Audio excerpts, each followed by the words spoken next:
Devil title ಕೇಳಿದಾಗ Darshan sir ಮನಸ್ಸಲ್ಲಿ ಆರಂಭದಲ್ಲಿ ಆವಾಗ ಏನು ನೋಡಿತ್ತು ಮತ್ತು ಇದು ನೆಗೆಟಿವ್ ಅಂತ ಅವ್ರು ಯಾವತ್ತೂ ಕನ್ಸಿಡರ್ ಮಾಡಲಿಲ್ವಾ ಹೇಗೆ ಅನ್ನೋವಂಥದ್ದು? ಇಲ್ಲ, ಟೈಟ್ಲ್ ಬಂದು ಸಿನಿಮಾಗೆ ತುಂಬ ಸೂಕ್ತವಾಗಿತ್ತು, ಸ್ಕ್ರಿಪ್ಟ್ಗೆ ಸೂಕ್ತವಾಗಿತ್ತು. ಸೊ ಹಾಗಾಗಿ ಇನ್ಫ್ಯಾಕ್ಟ್ ಡೆವಿಲ್ ಅನ್ನೋ ಟೈಟ್ಲ್ ಬೇರೆ ಯಾರ ಹತ್ರನೂ ಇತ್ತು, ಅವ್ರನ್ನ ರಿಕ್ವೆಸ್ಟ್ ಮಾಡಿ ನಾವು ಟೈಟ್ಲ್ ಅವ್ರ ಹತ್ರ ನಾವು ತಗೊಂಡಿದ್ದು. ಆ್ಯಂಡ್ ಈಗ ನಾವು ಏನೇ ನೋಡ್ತೀವಿ, it is all about the film, it's about the script. ಅದಕ್ಕೆ ಏನು ಬೇಕು ಅದನ್ನೇ ಮಾಡಿರೋದು. ಆ್ಯಂಡ್ ಅದಕ್ಕೆ ಟೈಟ್ಲ್ ಅದಕ್ಕೆ ಸೂಕ್ತವಾಗಿತ್ತು, ಹಾಗಾಗಿ ಡೆವಿಲ್ ಅಂತ. ಯಾಕೆ ಡೆವಿಲ್ ಅನ್ನೋವಂಥದ್ದು ಒಂದು ಪ್ರಶ್ನೆ ಬಂದಾಗ ಯಾಕೆ ಪರ್ಟಿಕ್ಯುಲರಾಗಿ ಈ ಕತೆಗೆ ಈ ಟೈಟ್ಲ್ ಆಯಿತು ಮತ್ತು ಅದು ಏನು ಹೇಳಕೊಟ್ಟಿದ್ದೀರಿ ಅನ್ನೋವಂಥದ್ದು ಸರ್ ಕ್ಲೂ ಸಣ್ಣದಾಗಿ? ಅದಕ್ಕೆ 11ನೇ ತಾರೀಕೆ ನೋಡ್ಬೇಕು ನೀವು. ಅಲ್ಲ, ಟೈಟಲ್ಲೇ ಸರ್ ಯಾಕೆ ಕತೆಗೆ ಆಪ್ಟ್ ಆಯಿತು ಹೇಗೆ? ಕತೆಗೆ ಆ್ಯಪ್ಟ್ ಆಗಿತ್ತು ಟೈಟ್ಲ್, ಅದಕ್ಕೋಸ್ಕರ ಟೈಟ್ಲ್ಗೋಸ್ಕರ ಕತೆ ಮಾಡಲ್ಲ, ಕತೆಗೋಸ್ಕರ ಟೈಟ್ಲ್ ಆ್ಯಪ್ಟ್ ಆಗಿತ್ತು, ಅದಕ್ಕೆ ತೊಗೊಂಡ್ವಿ. ಓಕೆ ಸರ್, ದರ್ಶನ್ ಸರ್ ಲೈಫಲ್ಲಿ ಒಂದು ಘಟನೆ ನಡೀತು, ಅದು ಖಂಡಿತ ಚಿತ್ರತಂಡಕ್ಕೆ ಒಂದು ಸಂಕಷ್ಟದ ಪರಿಸ್ಥಿತಿನ ತಂದುಕೊಡ್ತು.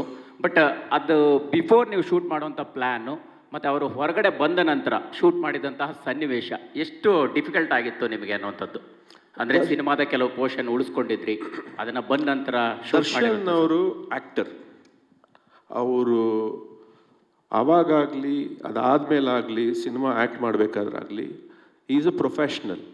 ಬೇರೆ ಯಾವುದೇ ಥರದ, ಇನ್ಫ್ಯಾಕ್ಟ್ ನಮ್ಮ ಸೆಟ್ಟಲ್ಲಿ ನಾವು ಫಸ್ಟ್ ಫಾಲೋ ಮಾಡೋದೇ ಅದು. ಆ್ಯಕ್ಚುಲಿ ಏನಂದರೆ ವಿ ಆರ್ ವೆರಿ ಪ್ರೊಫೆಷ್ನಲ್. ನಾವು ಅಲ್ಲಿ ಬರೋದು ಎಲ್ಲರೂ ಅಲ್ಲಿ ಅಷ್ಟು ಜನ, ಯಾಕಂದರೆ ಒಂದು 400-500 ಜನ ಒಂದು ಸೆಟ್ಟಲ್ಲಿ ಸೇರ್ತೀವಿ, ಅಲ್ಲಿ ಒಂದು ಕೆಲಸ ನಡೆಯುತ್ತೆ. ಅದ್ರ ಹಿಂದೆ ಶ್ರಮ ಪಡೋವಂಥ ನಮ್ಮ ಜಗ್ಗಿ ಆಗಿರ್ಬೋದು, ಸುರೇಶ್ ಅವ್ರು ಆಗಿರ್ಬೋದು, ಅಷ್ಟು ಜನ ಸೇರಿಸಿ ಒಂದು ಕೆಲಸನ ಅಚ್ಚುಕಟ್ಟಾಗಿ ಶೂಟಿಂಗ್ ಮಾಡಬೇಕು ಅಂತ ಏರ್ಪಾಡು ಮಾಡಿಕೊಡ್ತಾರಲ್ಲ, ಅಲ್ಲಿ ಬಂದು ನಾವು ಬೇರೆ ಯಾವುದೇ ಥರದ ಡಿಸ್ಕಷನ್ಸ್ ಆಗಲಿ ಬೇರೆ ವಿಷಯಗಳು ನಡೀತಾ ಇರಲಿಲ್ಲ. It was a pure work energy and work that happen. So ಯಾವುದೇ ಡಿಫ್ರೆನ್ಸ್ ಇರಲಿಲ್ಲ. ಕತೆ ಚೆನ್ನಾಗಿ ತಲೆಯಲ್ಲಿ ಎಲ್ಲರಿಗೂ ಕೂತಿತ್ತು. ಅದು 1 ವರ್ಷ ಅಲ್ಲ, ಯಾಕಂದರೆ 2018 ಟ್ರಾವೆಲ್ ಮಾಡ್ತಾ ಇದ್ದೀವಿ ಅಂದಮೇಲೆ ಆ ಕತೆ ಎಷ್ಟು ಚೆನ್ನಾಗಿ ಅವ್ರ ತಲೆಯಲ್ಲಿ ಕೂತಿತ್ತು ಅಂದರೆ, ನಾನೇ ಏನಾದರೂ ಒಂಚೂರು ಮರೆತರೂ ಕೂಡ ದರ್ಶನ್ ಅವರು ಅದನ್ನ ನನಗೆ ಜ್ಞಾಪಿಸ್ತಾ ಇದ್ರು. ಸೊ ಹಾಗಾಗಿ it was always a proper professional approach ಅಷ್ಟೇ. ಪ್ರಕಾಶ್ ಸರ್, ಅನ್ಫಾರ್ಚುನೇಟ್ಲಿ ಚಂದನ್ ಅವ್ರನ್ನ ಈ ಸಿನಿಮಾದಿಂದ ಹೊರಗಿಡ್ತಿದ್ದೀವಿ ಅನ್ನುವಂಥ ಪೋಸ್ಟ್ನ ಸ್ವತಃ ದರ್ಶನ್ ಸರ್ ಸೋಷಿಯಲ್ ಮೀಡಿಯಾದಲ್ಲಿ ಪೋಸ್ಟ್ ಮಾಡಿದ್ರು. ಯಾರನ್ನ? ಚಂದು ಅವರು ಆಕ್ಟ್ ಮಾಡ್ತಾ ಇದ್ರು ಈ ಸಿನಿಮಾದಲ್ಲಿ, ಬಟ್ ಹೊರಗಡೆ ಇಡ್ತಿದೀವಿ ಅನ್ನುವಂಥದ್ದನ್ನ ಪೋಸ್ಟ್ ಮಾಡಿದ್ರು ದರ್ಶನ್ ಅವರು. ಚಂದುನ? ಯಾವ ಚಂದು? ನಮ್ಮ ಅಳಿಯ. ಹೌದು. ಓಕೆ. ಸೊ ದಿಢೀರಾಗಿ ನಿರ್ಧಾರ ಮಾಡಿದಂಥದ್ದ, ಹೇಗೆ ಏನು ಆ ಪಾತ್ರ ಈಗ ಯಾರು ಮಾಡ್ತಿದ್ದಾರೆ? ಇಲ್ಲ, ಅದು ಹಾಗಲ್ಲ. It was a conscious decision actually. ಅದನ್ನ ಯುವರಾಜ್ ಅವರು ಮಾಡಿದ್ದಾರೆ. ಸೊ ಯಾಕಂದರೆ ಚಂದುನ ಲಾಂಚ್ ಮಾಡ್ತಾ ಇದ್ದೀವಿ, ಅವ್ರು ಲಾಂಚ್ ಮಾಡ್ತಾ ಇದ್ದಾರೆ ಹೀರೋ ಆಗಿ. ಹಾಗಾಗಿ ಅವ್ರದ್ದು ಎಲ್ಲ ಆ ವ್ಯವಸ್ಥೆಗಳು ನಡೀತಾ ಇದ್ದಾಗ ಈ ಚಿಕ್ಕ ಪಾತ್ರ ಬೇಡ ಅಂತ ಹೇಳಿ ಅದು ಡಿಸಿಷನ್ ಆಗಿದ್ದು. ಹಾಗೆ ಆ ಪಾತ್ರ ಕೂಡ ತುಂಬ ಒಂದು ಸ್ಟ್ರಾಂಗ್ ಆದಂಥ ಒಂದು ಕ್ಯಾರೆಕ್ಟರ್. ಹಾಗಾಗಿ ಯುವರಾಜ್ ಅವರು ಆ ಕ್ಯಾರೆಕ್ಟರ್ನ ಮಾಡಿದ್ರು. ಸರ್, ಪ್ರಕಾಶ್ ಸರ್, ಅವರ ಅನುಪಸ್ಥಿತಿಯಲ್ಲಿ ಪ್ರಮೋಷನ್ ಮಾಡೋದು ಎಷ್ಟು ಭಾರ ಅಂತ ಅನ್ಸುತ್ತೆ ನಿಮಗೆ ಅಂತ ಹೇಳಿ? ಯಾಕಂದ್ರೆ ಎಲ್ಲಿ ಹೋದ್ರು ಕೂಡ ಅವ್ರು ಇದ್ದಿದ್ರೆ ಪ್ರಮೋಷನ್ಗೆ ಈಸಿ ಆಗ್ತಿತ್ತು. ಈಗ ಒಂಥರ 100% ನಿಮ್ಮ ಎಲ್ಲ ಕಣ್ಣುಗಳಲ್ಲೂ ನೋವು ಕಾಣಿಸ್ತಾ ಇದೆ. ನಿಮ್ಗೆ ಎಷ್ಟು ಭಾರ ಅಂತ ಅನಿಸ್ತಿದೆ? ಒಂದು.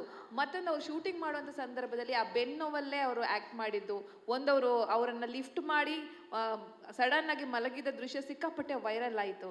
ಆ ಸಂದರ್ಭದ ಬಗ್ಗೆ ಅದು ಅವ್ರ ವೆಯ್ಟ್ ಜಾಸ್ತಿ, ಅದು ನಾವೇನು ಮಾಡೋಕ್ಕಾಗಲ್ಲ. ಇಲ್ಲ, ಸೊ ಜೋಕ್ಸ್ ಅಬಾರ್ಟ್. ನಿಮ್ಮ ಫಸ್ಟ್ ಕ್ವೆಶ್ಚನ್ ಏನು ಹೇಳಿ?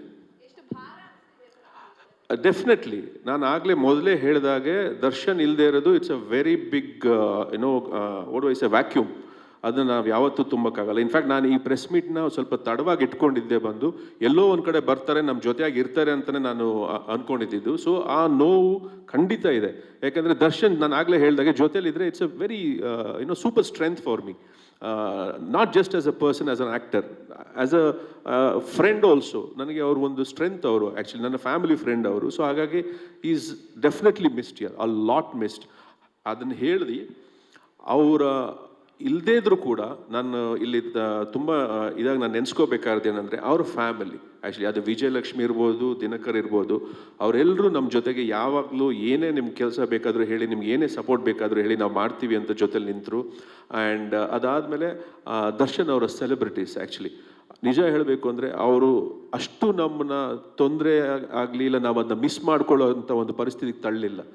ಅಷ್ಟರ ಮಟ್ಟಿಗೆ ಅವರು ಕೆಲಸ ಮಾಡ್ತಿದ್ದಾರೆ, ಅವರು ಪ್ರಮೋಟ್ ಮಾಡ್ತಾ ಇದ್ದಾರೆ. So hats off to them, to Darshan's celebrities. ಅದು ಎಂಥ ಸೈನ್ಯ ಕಟ್ಕೊಂಡಿದ್ದಾರೆ ಅಂದರೆ ಅದು ಸುಮ್ಮನೆ ಬರೋದ ವಿಷಯ ಅಲ್ಲ ಅದು. He is definitely very very very blessed to have such beautiful fans. Interesting ಮತ್ತು ಇನ್ಫಾರ್ಮೇಟಿವ್ ವಿಡಿಯೋಗಳನ್ನ ಮಿಸ್ ಮಾಡ್ಕೋಬೇಡಿ, ಈಗಲೇ ಸಬ್ಸ್ಕ್ರೈಬ್ ಮಾಡಿ.